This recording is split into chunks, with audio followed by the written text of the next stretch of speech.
সুপ্রিয় একাদশ শ্রেণীর শিক্ষার্থীবৃন্দ, আমি গত শনিবার চতুর্থ অধ্যায়ের ম্যালেরিয়া পরজীবী বিষয়ে আলোচনা শুরু করেছিলাম। তোমাদের চতুর্থ অধ্যায়ের জীববিজ্ঞান প্রথম পত্রের আজকে তার ধারাবাহিকতায় দ্বিতীয় ক্লাস।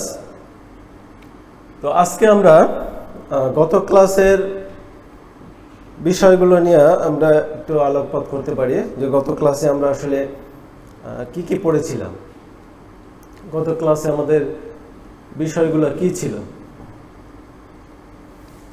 তো গত ক্লাসে আমরা যেগুলো পড়েছিলাম তার মধ্যে একটা হচ্ছে প্রথমত যে ম্যালেরিয়া রোগটা কি, ম্যালেরিয়া কি। তো ম্যালেরিয়া হচ্ছে এক ধরনের জ্বর রোগ যেটা সাধারণত এক ধরনের পরজীবীর দ্বারা হয়ে থাকে, অর্থাৎ পরজীবী দ্বারা আক্রান্ত হলে আমাদের দেহে যে এক ধরনের জ্বর রোগ হয় সেই রোগটাই হচ্ছে ম্যালেরিয়া। এবং এই ম্যালেরিয়া পরজীবী হিসেবে আমরা চারটা স্পেসিস পেয়েছিলাম। প্লাজমোডিয়াম জেনাসের 4টা স্পেসিস দ্বারা ম্যালেরিয়া রোগ হয় এবং তাদের সুপ্তাবস্থাকাল, কার কতটুকু সুপ্তাবস্থাকাল, কতদিন পর রোগ দেখা দেয়, এরপর রোগের লক্ষণগুলো কি কি, এগুলো বিষয় নিয়ে আমরা আলোচনা করেছি। তো আজকে আমরা যে জায়গায় গিয়ে শেষ করেছিলাম সেটা হচ্ছে ম্যালেরিয়া জীবাণুর জীবন চক্র। তো ম্যালেরিয়া জীবাণুর জীবনচক্রে বা তার লাইফ সাইকেল সম্পন্ন করার জন্য দুইটা পোষক প্রয়োজন হয়। একটা হচ্ছে মাধ্যমিক পোষক অর্থাৎ হচ্ছে গৌণ পোষক, আর একটা হচ্ছে মুখ্য পোষক। তাহলে মানুষ হচ্ছে গৌণ পোষক, কারণ হচ্ছে মানুষের দেহে ম্যালেরিয়ার জীবাণু অযৌন জনন সম্পন্ন করে, এবং মশকি স্ত্রী অ্যানোফিলিস মশকি হচ্ছে মুখ্য পোষক, কারণ সেখানে যৌন জনন সম্পন্ন হয়। তো কিভাবে তার জীবনচক্রটা সম্পন্ন করে মানুষের দেহে এবং মশকির দেহে, সেই বিষয় নিয়ে আজকের ক্লাস। তো এখানে আমরা এই বিভাজনটা দেখেছিলাম যে মানব দেহে দুইটা ধাপ আছে, একটা হচ্ছে হেপাটিক সাইজোগনি যেটা যকৃতে ঘটে, আর একটা হচ্ছে ইরাইথ্রোসাইটিক সাইজোগনি যেটা আরবিসি বা লোহিত রক্তকণিকায় ঘটে। হেপাটিক সাইজোগনির দুইটা অংশ, একটা হচ্ছে প্রি ইরাইথ্রোসাইটিক এবং এক্সো ইরাইথ্রোসাইটিক। তো আমরা এখন প্রথমে প্রি ইরাইথ্রোসাইটিক এই সাইকেলটা হাতে শুরু করি। তো প্রি ইরাইথ্রোসাইটিক প্রথমে শুরু হবে কোত্থেকে? তো এখানে হচ্ছে যে একটা স্পোরোজয়েড রক্তের মাধ্যমে একটা মশা যখন কামড় দেয়, মশার কামড় দেওয়ার ফলে মশার লালায় যে স্পোরোজয়েডগুলো থাকে ম্যালেরিয়া জীবাণুর, স্পোরোজয়েডগুলো রক্তের মাধ্যমে প্রথমে এসে যকৃৎ কোষকে আক্রমণ করে। তো আমরা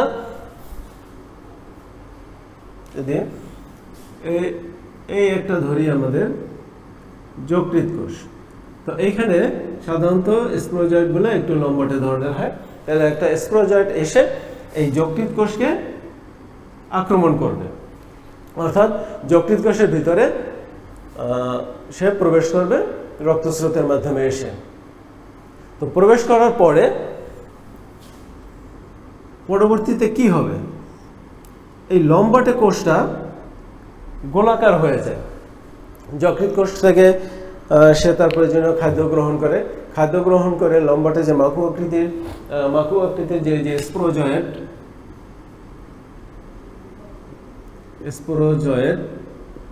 এই স্পোরোজয়েডটা গোলাকার হয়ে যায়। গোলাকার হওয়ার পরে এর নামকরণ করা হয়,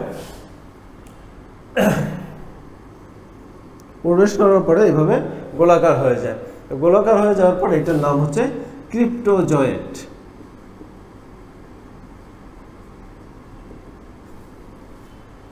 ঠিক আছে? তাহলে মাকু আকৃতির যে অবস্থাটা সেটা হচ্ছে স্পোরোজয়েড। এরপর এটা যকৃৎ কোষের ভিতরে প্রবেশ করে এটা তখন ক্রিপ্টোজয়েডে রূপান্তরিত হয়। তো ক্রিপ্টোজয়েডে রূপান্তরিত হওয়ার পরে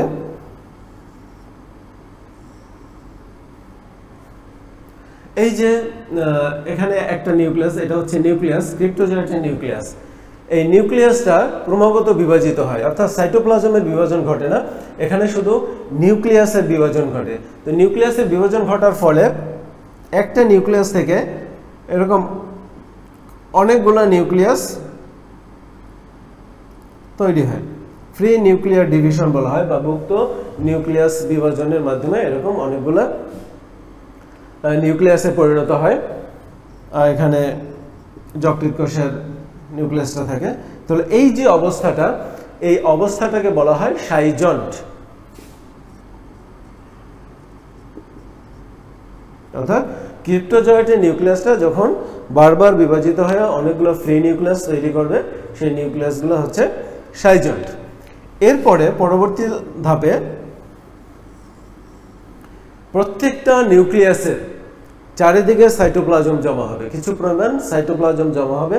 সাইটোপ্লাজম জমা হওয়ার পরে, অর্থাৎ এই একটা নিউক্লিয়াস, এর পাশে সাইটোপ্লাজম এবং একটা প্লাজমা মেমব্রেন যুক্ত হইল। তাহলে কি হলো যে একটা নিউক্লিয়াস একটা কোষে পরিণত হইল। তাহলে এরকম যতগুলো নিউক্লিয়াস থাকবে, ফ্রি নিউক্লিয়ার ডিভিশনের মাধ্যমে যতগুলো তৈরি করবে ততগুলো এক একটা কোষে পরিণত হবে। এবং এখানে যদি আমরা ধরি 9টা আমরা আঁকছি, তাহলে এখানে আমরা 9টা কি যেরকম 9টা কোষে পরিণত হবে। তো এই দশাটাকে বলা হয় ক্রিপ্টোমেরোজয়েট। এটা ছিল ক্রিপ্টোজয়েট, এটা হচ্ছে ক্রিপ্টোমেরোজয়েট।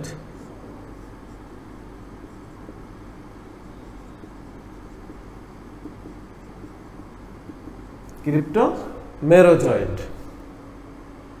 তো ক্রিপ্টোমেরোজয়েট যখন হবে তখন এই কোষগুলো আস্তে আস্তে বড় হয়, বড় হয়ে দেখা গেল যে কোষের প্রায় পুরাটাই দখল করে ফেললো। তাহলে কোষের প্রায় পুরাটা দখল করে ফেললে তখন এই যে কোষগুলা, যকৃৎ কোষটা, যে যকৃৎ কোষে এই অবস্থান করে, এই যকৃৎ কোষটা ভেঙে যায়। ভেঙে গেলে ক্রিপ্টোমেরোজয়েটগুলো তখন সে বের হয়ে আসে এবং বের হয়ে যকৃতের সাইনোসয়েডে আশ্রয় নেয়। আশ্রয় নেওয়ার পরে আমাদের পরবর্তী ধাপ অর্থাৎ এক্সোইরেথ্রোসাইটিক সাইজোগনি শুরু হবে। তাহলে এখানে স্পোরোজয়েট থেকে শুরু করে স্পোরোজয়েট, তারপর ক্রিপ্টোজয়েট, সাইজন্ট এবং ক্রিপ্টোমেরোজয়েট, এই ধাপগুলোর মাধ্যমে প্রি ইরেথ্রোসাইটিক সাইজোগনি সম্পন্ন করে। এর পরবর্তীতে আমরা দেখব এক্সোইরেথ্রোসাইটিক দশাটা। তাহলে এটা কিভাবে হবে? এটা হচ্ছে এখান থেকে আমরা শুরু করতে পারি। এটা হচ্ছে এই যে ক্রিপ্টোমেরোজয়েটগুলো, ক্রিপ্টোমেরোজয়েটগুলো এই কোষের ভাঙনের ফলে, এই কোষের ভাঙনের ফলে এগুলো বের হয়ে আসবে, প্রত্যেকটা ক্রিপ্টোমেরোজয়েট বের হয়ে আসবে। তো বের হয়ে আসলে তখন এগুলো কি করবে? এগুলো আবার নতুন আরেকটা যকৃৎ কোষকে আক্রমণ করবে। তো নতুন আরেকটা যকৃৎ কোষকে যদি আক্রমণ করে তাহলে একইভাবে এই যকৃৎ কোষকে আক্রমণ করলো, এখান থেকে এটা প্রবেশ করলো। তাহলে এগুলো ছিল কি ক্রিপ্টোমেরোজয়েট। তাহলে যকৃৎ কোষে আক্রমণ করলো, আক্রমণ করলে এইখান থেকে আবার সেম এই দশাটা ঘটবে। এইখান থেকে যেমন এই যে ক্রিপ্টোজয়েট, এই ক্রিপ্টোজয়েটে কি হয়েছিল যে একটা নিউক্লিয়াস বারবার ফ্রি নিউক্লিয়ার ডিভিশনের মাধ্যমে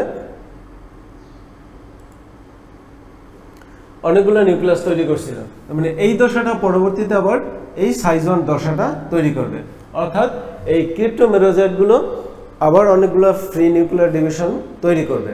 ফ্রি নিউক্লিয়ার ডিভিশন তৈরি করার মাধ্যমে এরকম একটা সাইজন দশা তৈরি করবে। তো সাইজন দশা এখানে কি হয়েছিল? ক্রিপ্টোমেরোজয়েট, ঠিক আছে। কিন্তু এক্সোইরেথ্রোসাইটিকে এখান থেকে আমি আলাদা করে যদি আঁকি,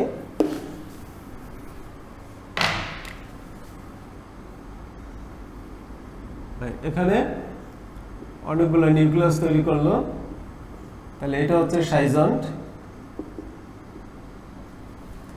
এরপরে পরবর্তী দশায়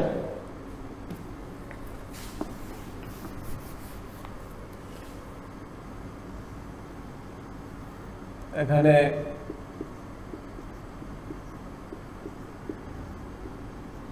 এরকম অনেকগুলো কোষ তৈরি করবে। এই কোষগুলোর নাম এখানে কি ছিল? ক্রিপ্টোমেরোজয়েট, ঠিক আছে, ক্রিপ্টোমেরোজয়েট। তাহলে এখানে এরকম কিছু কোষ তৈরি করে। তাহলে এইখানে বলা হয় এক্সোইরেথ্রোসাইটিকের ক্ষেত্রে হচ্ছে মেটাক্রিপ্টোমেরোজয়েট। দেখো নামে মিল আছে, মেরোজয়েট।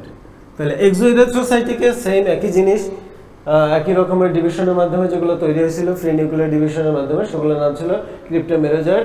আর এক্সোইরেথ্রোসাইটিক, সেখানে এটার নাম হচ্ছে মেটাক্রিপ্টোমেরোজয়েড। তো এই মেটাক্রিপ্টোমেরোজয়েডগুলো আসলে সাইজ দুই রকমের হয়, একটা ছোট হয় এবং একটা বড় হয়, যেটা তোমার প্রি-ইরেথ্রোসাইটিকে হয় না। যে প্রি-ইরেথ্রোসাইটিকে এই সেলগুলা সবগুলো একই রকম হয়, কিন্তু এক্সোইরেথ্রোসাইটিকে যে মেটাক্রিপ্টোমেরোজয়েড সাইজন দশার মাধ্যমে তৈরি হলো, এগুলো দুই ধরনের হয়, একটা ছোট এবং একটা বড়। তো এগুলো তৈরি হওয়ার পরে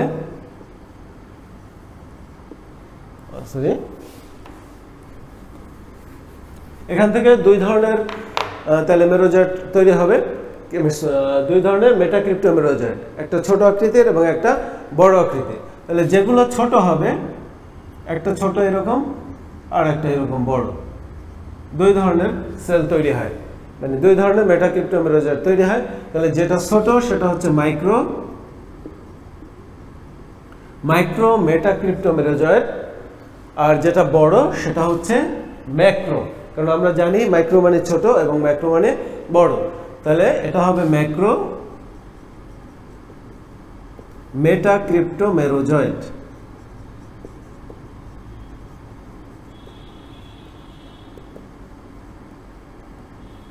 তাহলে দুইটা প্রসেস দেখো প্রায় সেম, প্রি-ইরেথ্রোসাইটিক সাইজোগনি এবং এক্সোইরেথ্রোসাইটিক সাইজোগনি ফ্রি নিউক্লিয়ার ডিভিশনের মাধ্যমে অনেকগুলো কোষ তৈরি করে, কোষগুলোকে ক্রিপ্টোমেরোজয়েড বলা হয়। আর এক্সোইরেথ্রোসাইটিকে একই রকমের একই সিস্টেমের সাইজন তৈরি করে, তারপর অনেকগুলো কোষ তৈরি করে, তবে এগুলোকে বলা হয় মেটাক্রিপ্টোমেরোজয়েড। এবং মেটাক্রিপ্টোমেরোজয়েডগুলো সাধারণত দুই ধরনের হয়, একটা ছোট এবং একটা বড়।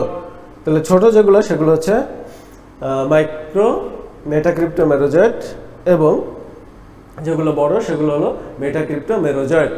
তো এই মেরোজয়েডগুলা অনেক আবার কি করে, যে এই মেরোজয়েডগুলো আবার দেখা গেলো নতুন একটা কোষকে আক্রমণ করে, অথবা দুইটা দিকে আরো যেতে পারে। একটা হচ্ছে নতুন করে আবার একটা যকৃৎ কোষকে আক্রমণ করে,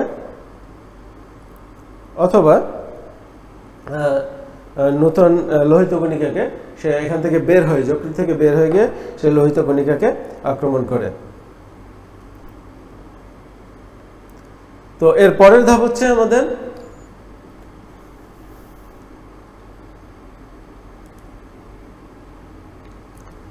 তাহলে দেখো আমরা কি পেলাম এখানে, যে হেপাটিক সাইজোগনির দুইটা অংশ আমরা পেলাম, প্রি-ইরেথ্রোসাইটিক এবং এক্সোইরেথ্রোসাইটিক। তো যেটা বলছিলাম যে এক্সোইরেথ্রোসাইটিক থেকে মেটাক্রিপ্টোমেরোজয়েডগুলো কি করে রক্তের মাধ্যমে এসে এখানে আরবিসিকে আক্রমণ করে, লোহিত রক্তকণিকাকে আক্রমণ করে। তাহলে তখন সেটা সেই ধাপ যেটা সেটা ইরেথ্রোসাইজোগনির ভিতরে সে প্রবেশ করে, অর্থাৎ লোহিত কণিকাকে আক্রমণের মাধ্যমে ইরেথ্রোসাইটিক সাইজোগনির ভিতরে সে প্রবেশ করলো। তারপর সেখানে কি ঘটে এটা আমরা একটু দেখি, যে আরবিসিতে প্রবেশ করে এই মেটাক্রিপ্টোমেরোজয়েডগুলো কিভাবে তার জীবনচক্রটা সম্পন্ন করে।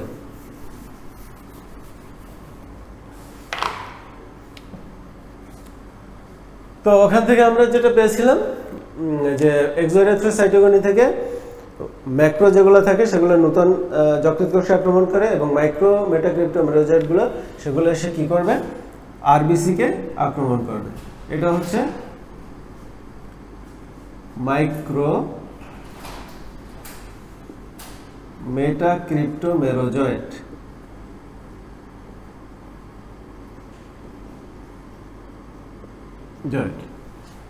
তাহলে এইটা সে কি করবে, একটা আরবিসিকে আক্রমণ করবে, অর্থাৎ আরবিসির ভিতরে একটা লোহিত কণিকার ভিতরে সে প্রবেশ করবে। প্রবেশ করার পরে এদের কিছুটা চেঞ্জ ঘটবে।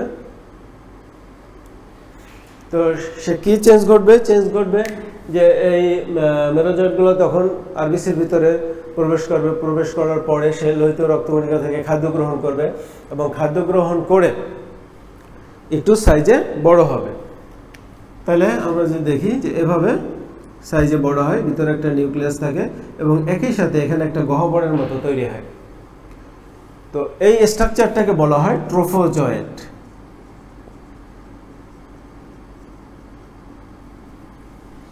তাহলে একটু বড় হলো এবং ভিতরে একটা ছোট্ট একটা গহ্বরের মতো তৈরি হলো এবং এদের একটা নিউক্লিয়াস থাকবে, যেহেতু প্রত্যেকটা কোষে নিউক্লিয়াস থাকে। তাহলে এই অবস্থাটা হচ্ছে ট্রোফোজয়েড। পরবর্তীতে এই যে ছোট্ট গহ্বরটা, এই ছোট্ট গহ্বরটা আস্তে আস্তে বড় হতে থাকে। তো যখন বড় হতে থাকে তখন এই গহ্বরের চাপে নিউক্লিয়াসটা এক প্রান্তে চলে আসে। তাহলে এক প্রান্তে চলে আসলে তখন কীরকম হয় স্ট্রাকচারটা? এই গহ্বরটা আস্তে আস্তে এরকম বড় হতে থাকে। বড় হতে থাকলে তখন নিউক্লিয়াসটা এরকম একপাশে চলে আসে। তখন নিউক্লিয়াসটা যখন একপাশে চলে আসে তখন এইটা দেখতে কিসের মতো মনে হয়? আংটির মতো। তো এইটাকে তখন এই স্ট্রাকচারটাকে বলা হয় সিগনেট রিং।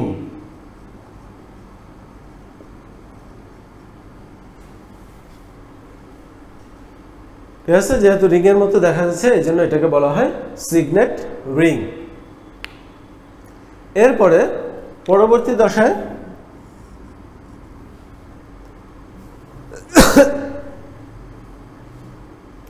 এই যে গহ্বরটা, অন্তঃস্থ গহ্বর, এই যে ভিতরের যে গহ্বরটা, এই যে ভিতরের যে এই গহ্বরটা অদৃশ্য হয়ে যায়, অর্থাৎ গহ্বরটা থাকে না। তাহলে গহ্বরটা যখন থাকে না তখন বাইরের এই যে আবরণী যেটা থাকে, সিগনেট রিংয়ের বাইরের যে আবরণী, এই আবরণীটা অ্যামিবার মতো এরকম ঘনপথ বিশিষ্ট হয়ে যায়, মানে একটা অনিয়তাকার আকৃতির সৃষ্টি করে এবং দেখতে অ্যামিবার মতো মনে হয়। তো তখন এইটাকে বলা হয় অ্যামিবয়েড ট্রোফোজয়েড। এই যে এই স্ট্রাকচারটাকে তখন বলা হয়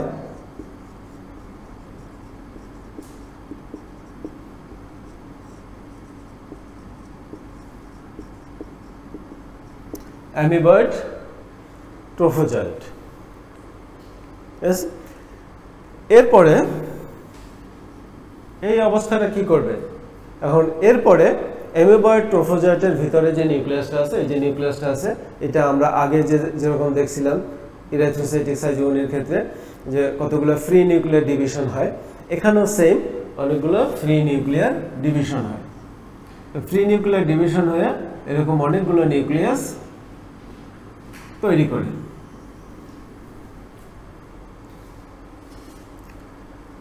তো এই অবস্থাটাকে কি বলা হয়? আমরা কি বলেছিলাম যে এক্সোইরিথ্রোসাইটিক আর পিরিথ্রোসাইটিকের ক্ষেত্রে যে বহু নিউক্লিয়াস যুক্ত অবস্থাটা, আমরা ওখানে ওই ধাপটার নাম ছিল সাইজন্ট। তাহলে এখানে ওই ধাপটার নাম হবে সাইজন্ট।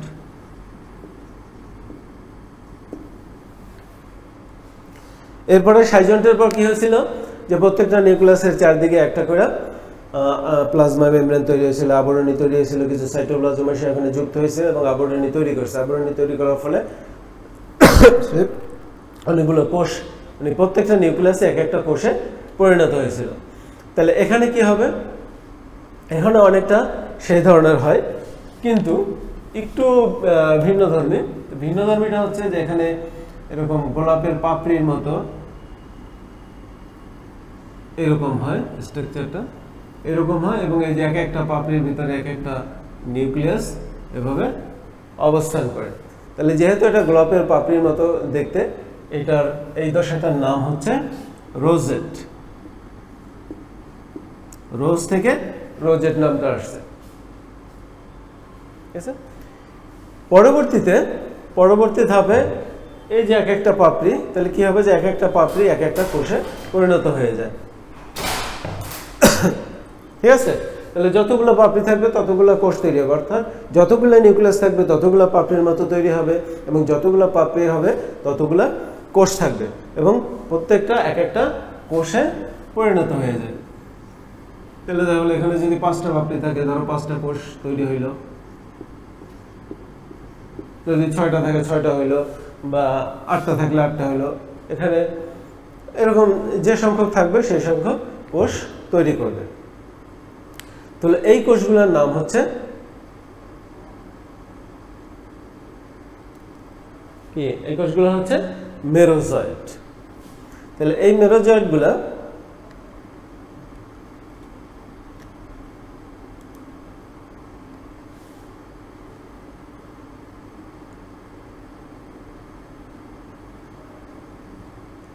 তাহলে এই কোষগুলো সাধারণত এটাও দুইটা সাইজের হয়ে থাকবে। একটা ছোট আর একটা বড়। আমরা যেরকম আগে দেখছিলাম যে মাইক্রো মেটাক্রিপ্টোমেরোজয়েড এবং ম্যাক্রো মেটাক্রিপ্টোমেরোজয়েড, যেটা ছোট সেটা ছিল মাইক্রো এবং যেটা বড় সেটা ছিল ম্যাক্রো। তাহলে এখানেও দুই ধরনের বের হবে, দুই ধরনের কোষ বের হবে, একটা ছোট থাকবে আর একটা বড় থাকবে। তাহলে ছোটটাকে আমরা কি বলবো আগের ধারাবাহিকতায়, এই যে আগে যেরকম বলছিলাম,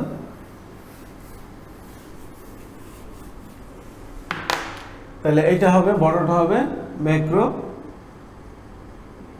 গ্যামেটোসাইট, অর্থাৎ গ্যামেট আর কি, ম্যাক্রো গ্যামেটোসাইট। তাহলে এইভাবে যে কোষগুলো তৈরি হবে সেগুলো হচ্ছে ম্যাক্রো গ্যামেটোসাইট, বা এটা হবে কি স্ত্রী, বা বলতে পারি আমরা স্ত্রী গ্যামেটোসাইট বা ম্যাক্রো গ্যামেটোসাইট। আর যেগুলো ছোট হবে, সেগুলো হলো পুরুষ বা মাইক্রো গ্যামেটোসাইট।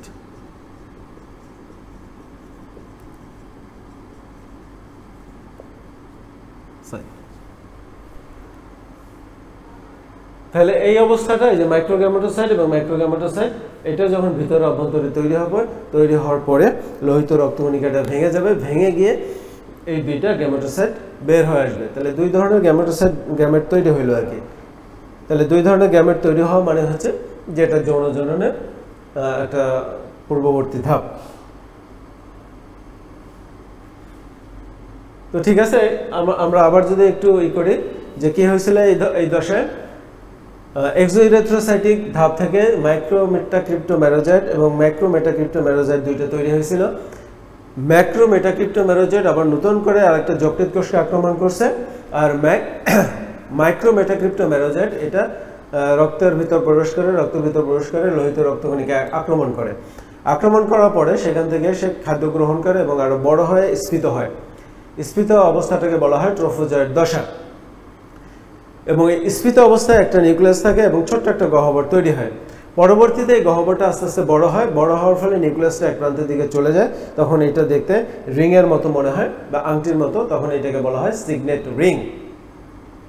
তো সিগনেট রিংটার যে দুইটা লেয়ার থাকে, ভিতরের যে গহ্বরটা, সেই গহ্বরটা অদৃশ্য হয়ে যায়, এটা আর থাকে না, এবং বাইরের পুরো স্ট্রাকচারটা তখন কি হয়, একটা অ্যামিবার মতো আকৃতি লাভ করে, তখন এটাকে বলা হয় অ্যামিবয়েড ট্রফোজয়েড। অ্যামিবার মতো আকৃতি লাভ করার পর নিউক্লিয়াসটা ফ্রি নিউক্লিয়ার ডিভিশন হয়, মুক্ত নিউক্লিয়াস বিভাজনে অনেকগুলো নিউক্লিয়াস তৈরি করে। নিউক্লিয়াস তৈরির অবস্থাটাকে, এই ধাপটাকে বলা হয় সাইজন্ট। এরপরে পরবর্তী স্টেজে এসে এই স্ট্রাকচারটা গোলাপের পাপড়ির মতো অনেকগুলো পাপড়ি তৈরি করে, দেখতে অনেকটা গোলাপের মতো মনে হয়, তখন এই স্টেজটাকে বলা হয় রোজেট, এবং প্রত্যেকটা গোলাপের পাপড়ির ভিতরে নিউক্লিয়াস থাকে। পরবর্তীতে এই যে নিউক্লিয়াসযুক্ত পাপড়িগুলো থাকে, পাপড়িগুলোকে একটা কোষে পরিণত হয় এবং এখানে দুই ধরনের কোষ তৈরি হয়, একটা ছোট এবং একটা বড়। যেটা বড় এটা হচ্ছে স্ত্রী বা ম্যাক্রোগ্যামেটোসাইট, এবং যেটা বড় সেটা হচ্ছে স্ত্রী বা ম্যাক্রোগ্যামেটোসাইট, এবং যেটা ছোট সেটা হচ্ছে পুরুষ গ্যামেটোসাইট। তো এই পর্যন্ত হচ্ছে আমাদের মানব দেহে যে অংশটুকু, অর্থাৎ মাধ্যমিক পোষক বা মানব দেহে স্ত্রী অ্যানোফিলিস বা ম্যালেরিয়ার জীবাণুর যে জীবনচক্রের অংশটুকু, সেই অংশটুকু আজকে আলোচনা করলাম। তো আমরা নেক্সট ডে মশকির দেহের জীবনচক্র অংশটা আলোচনা করব। তার আগে তোমাদের একটা চিত্র দেখাই।